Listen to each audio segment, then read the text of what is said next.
Lep pozdrav, drage gledalke, dragi gledalci, poslušalci, poslušalke, torej našega kanala YouTube Zgodovina slovenskega alpinizma. Danes imam v gosteh plezalca, alpinista Gašperja Pintarja, ki z svojim vzponom na nek način, precej novim, frišnim vzponom, ne sodi še v pravo zgodovino slovenskega alpinizma, ampak je vzpon takšen, da se bo zapisal v vse te kronološke zapise, opise in je prav, da danes malo več povemo o tem. Torej, zakaj gre, zakaj je Gašper tu? Naj povem prvi namig, da se zadeva zelo navezuje na naše prejšnje oddaje, in sicer oddaje o Čopovem stebru, ko smo gostili Tonača, ki nam je pripovedoval o prvem zimskem vzponu izpred 55 let, pa tudi Marička Hlavatijeva, oziroma Horvatova, ki je pripovedovala o zanimivi, zabavni pesmici, ki je nastala v zvezi s tem vzponom. Torej, če zdaj skupaj povežemo, da imamo tukaj Gašperja, ki je opravil en sila zanimiv vzpon v preteklih dneh, po drugi strani pa govorimo o Čopovem stebru, pa lahko na nek način že povežemo zadevo in obelodanimo, da v bistvu je Gašper v zadnjih dneh marca opravil zimski vzpon v Čopovem stebru in ne samo to, v bistvu plezal je sam, torej govorimo o solo vzponu, zimskem vzponu, čeprav po pravi terminologiji, naši alpinistični, v bistvu gre za vzpon v zimskih razmerah. Zdaj pa gremo naprej. Gašper Pintar je že leta precej znan obraz plezalstva na Slovenskem, najprej zelo dober športni reprezentant celo, v športnem plezanju, izhaja iz Škofje Loke oziroma tam je začel svoje prve korake v svet plezalstva, torej bil je član plezalnega kluba Škofja Loka, kasneje, ko je na nek način svoj domicil našel v Ljubljani, pa je prestopil v alpinistične vode in je član alpinističnega kluba Matica, Ljubljana Matica. Gašper Pintar, ki lahko ga v bistvu v zadnjih letih precej pogosto opazimo pri tistih najlepših, najboljših, najdrznejših vzponih, ima jih kar precej, od Patagonije, centralnih Alp in tudi severne stene Triglava. Vse to si lahko pogledate v bistvu v našem besedilu, opisu našega današnjega filmčka. Torej, Gašper, lepo pozdravljen, z mojim daljšim uvodom sem na nek način predstavil in že napovedal tole današnjo temo, torej vzpon v Čopovem stebru, ki je verjetno bil precej bolj načrtovan, torej ni verjetno šlo za tako turo, ki se je iz danes na jutri odločiš, glede na prejšnje vzpone. Torej Gašper je plezal v plezališčih tudi že 9A, predvsem pa je opravil veliko zimskih takšnih in drugačnih alpinističnih vzponov, vse to na nek način daje vedeti, da je kaj takega Gašper bil sposoben, ampak da dobiš idejo iti v Čopov steber, kako je zadeva izgledala. Torej, zakaj Čopov steber? Verjetno sklepam, da si že plezal to smer kdaj prej, verjetno poleti. Zakaj ideja in kako so izgledale priprave za ta vzpon? Ja, živijo gledalcem. Hvala za povabilo.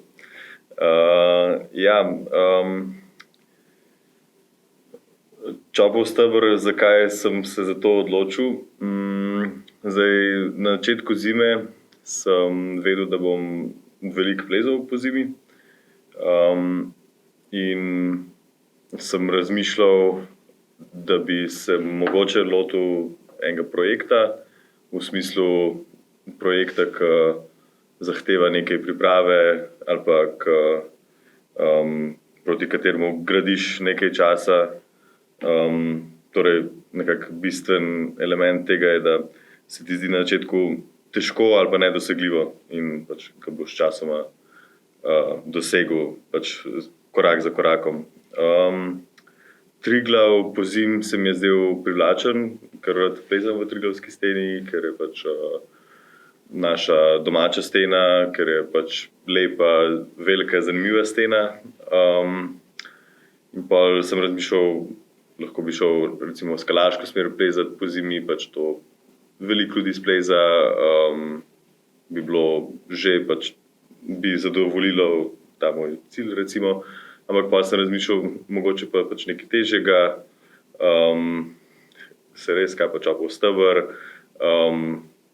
pač tudi letos se veliko govori, ali pa se je v plezalnih medijih večkrat pojavil Čopov steber zaradi te 55. obletnice zimskega vzpona. Tudi tvoj film sem gledal, intervju z Tonačem, pa tako, torej Čopov steber je kulten, tako kot je stena kultna, ne, mislim, ima ta sloves. Pa že v štartu sem pač tudi želel nek izziv, da bo stvar bolj zanimiva.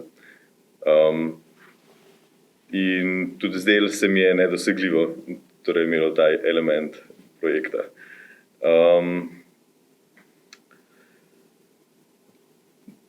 Zdaj se mi je, da moram malo še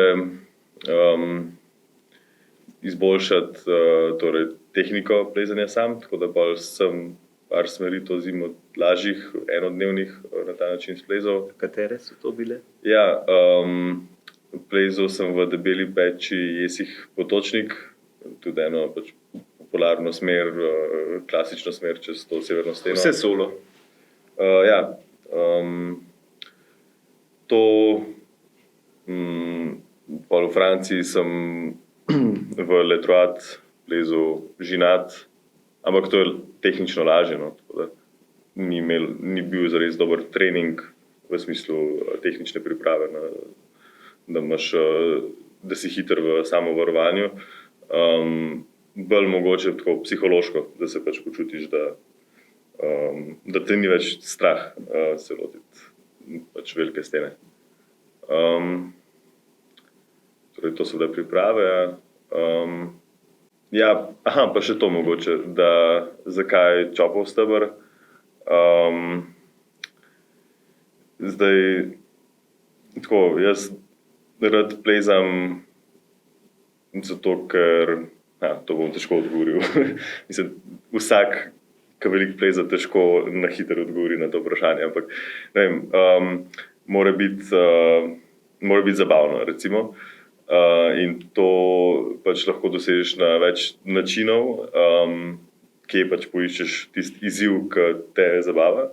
Mislim pač, da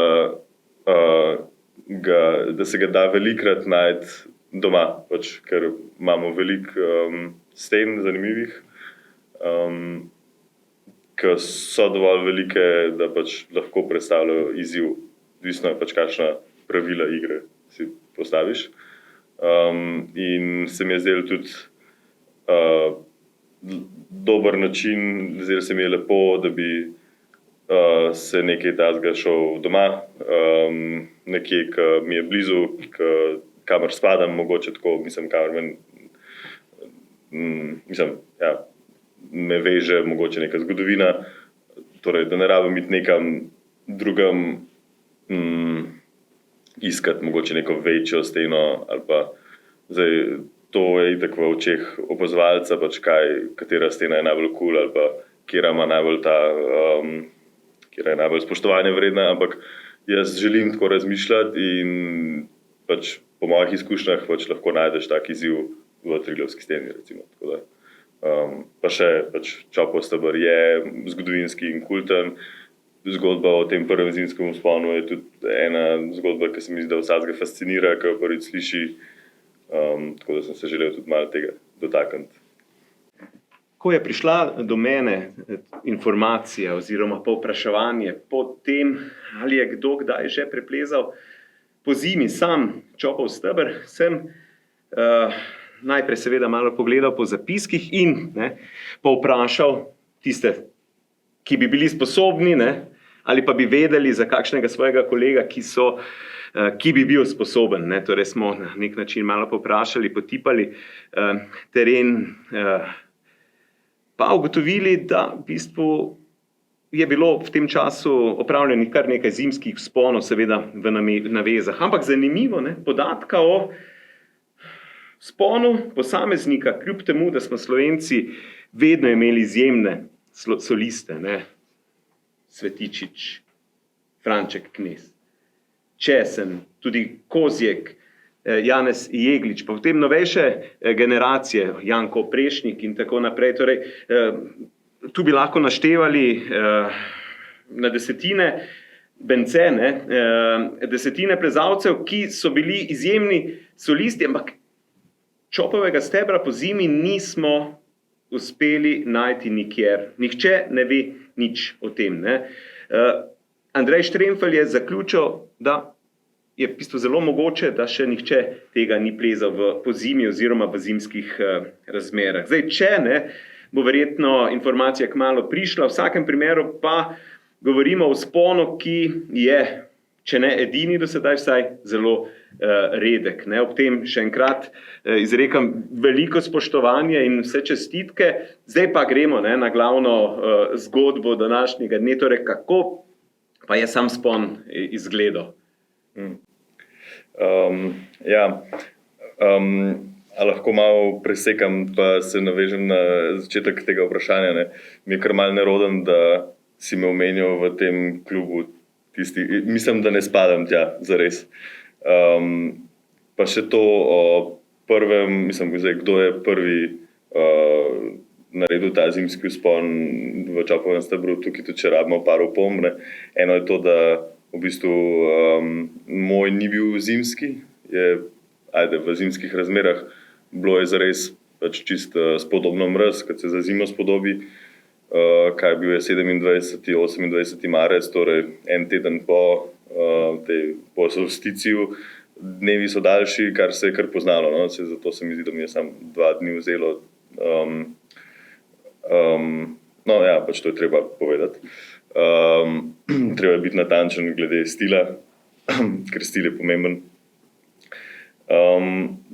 Pa še to, da v bistvu sigurno so bili pri nas kakšni težji solo vzponi zimski, recimo v smerih, ki so tehnično zahtevnejše, mogoče nevarnejše.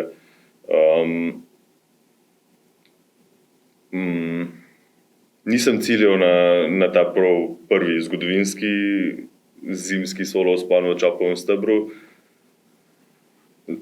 zato sem te šele potem vprašal, če je kdo, da si ne bi pokvaril tega presenečenja, recimo, ali pa da ne bi to vplivalo nekako. Pač to sem sam hotel narediti. No, v vsakem primeru bi bil, zdaj sem zadovoljen, ker mi je pač lepo uspelo, pa tudi če ne bi bil prvi, bi bilo mi čisto vsem.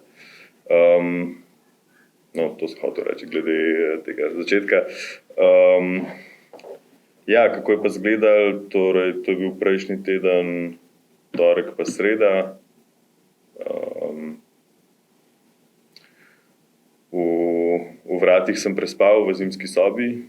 Kako pa si prišel do tja? V bistvu sem šel kar z avtobusom v Mojstrano, pa pol se sprehodil iz Mojstrane do vrat.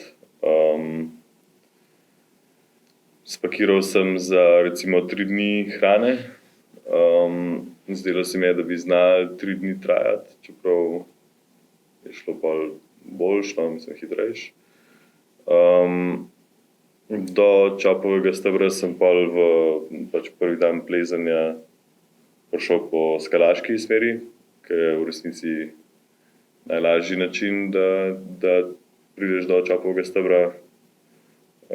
Malo sem se poigraval z mislijo, da bi pač plezal sanjski ozebnik, ki je izgledal dobro narejen, ampak sem rekel, ne, dajmo Čopov steber, to je cilj, ne bom se že tukaj zataknil v kaj ful nevarnega ali pa pretežkega. Plezati skalaško je bilo v bistvu v redu, nižje dol so bile pač, je bil so bile v redu snežne razmere, se je dal plezati brez varovanja, mislim, sem se počutil pač suvereno v tem. Tako da pač prvi dan sem v redu napredoval. No. Torej, skalaška smer te pripelje na skalaški turnec, pa na gorenjski turnec, potem prečeš v desno do pač vznožja Čopovega stebra, tam so najprej lahki raztežaji, ki te peljejo malo po najlažjem prehodu Čopovega stebra do enega raztežaja pred tako imenovano rdečo votlino. Tam sem rabil torej začeti se vrvati. Ta prvi raztežaj do rdeče votline je bil kar neugoden, recimo, mi je vzel nekaj časa, mi je bil težek za plezati. Potem sem v rdeči votlini bivakiral, kar je šlo v redu, mislim, pač je še kar udobno mesto. Potem pa naslednji dan je pa pač potekalo malo počasneje, ker sem pač se vrval v vseh raztežajih. Splezati sem mogel 200 metrov, se mi zdi, da toliko je razdalja do roba stene, recimo. Načeloma je šlo tekoče, no. Kot opomba, uporabljal sem veliko A0 plezanja, torej to ni bil vzpon v prostem dry touring stilu, kar je sicer že bilo narejeno v preteklosti, to se mi zdi kar zahtevno. No. Se mi zdi tehnično zelo zahtevno. Nisem si upal probati, ko sem plezal sam, ker nekako nisem želel tvegati padca, čeprav sem bil varovan, ampak vseeno. Torej, na koncu mi je šlo v najtežjih raztežajih najhitreje, zato ker tam pač že kar nekaj opreme na mestu, torej kar nekaj klinov pač iz preteklih vzponov. Pa so me presenetili kakšni lažji raztežaji, kot velikokrat pač po zimi, ko v bistvu ene lahki raztežaji postanejo zahtevni zaradi slabih snežnih razmer. Tako da tam je bilo tako psihološko naporno, ker mogoče varovanje ni tako dobro, pa te postane strah, pa traja dlje. Ob 5. popoldne sem bil pol na robu stene, pol sem pa v bistvu še šel čez Kugijevo polico, pa na Staničev dom pod Kredarico, tam prespal pa pol naslednji dan čez Kot v dolino. In na avtobus nazaj v Ljubljano? Ja, tam sem nekoga vštopal, pa na Jesenicah na vlak, pa nazaj v Ljubljano. Tako da, vzpon z nizkim CO2 odtisom. Če to.